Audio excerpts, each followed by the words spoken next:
So this week's question is, why did Jesus die? And we're going to get into that really deeply in the second video.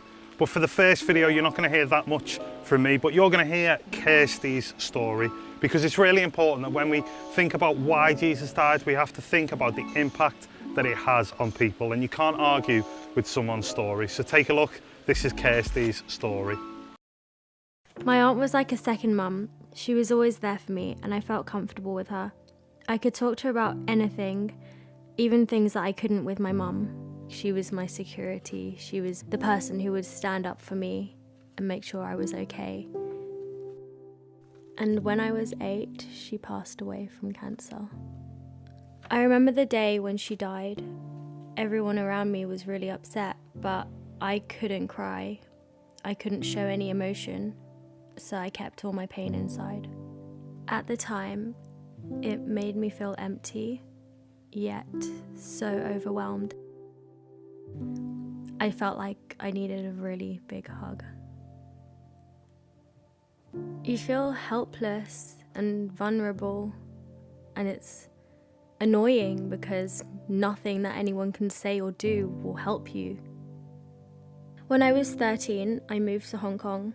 I was really sad to leave England because that meant leaving all my friends and my home behind. I showed a lot of anger towards my parents.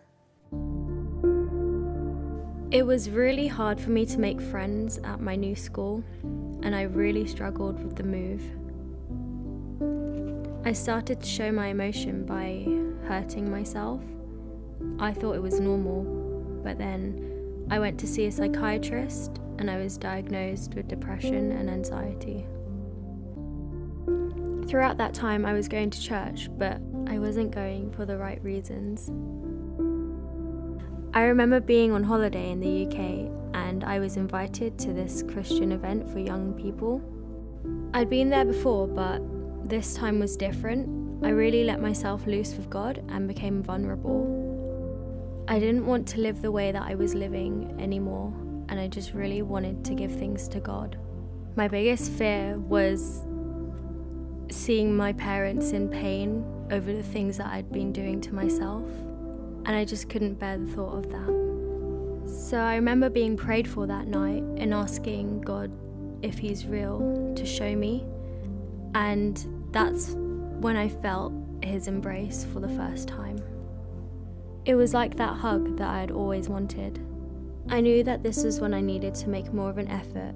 I needed to read my Bible and really know His word in order to get through my depression. Since I've made the choice to follow Jesus, I've really got involved with church. I've made loads of friends and lead a weekly Bible study group at my house. I feel so much happier, like a weight has been lifted off my shoulders, knowing that God really values me and He wants the best for me.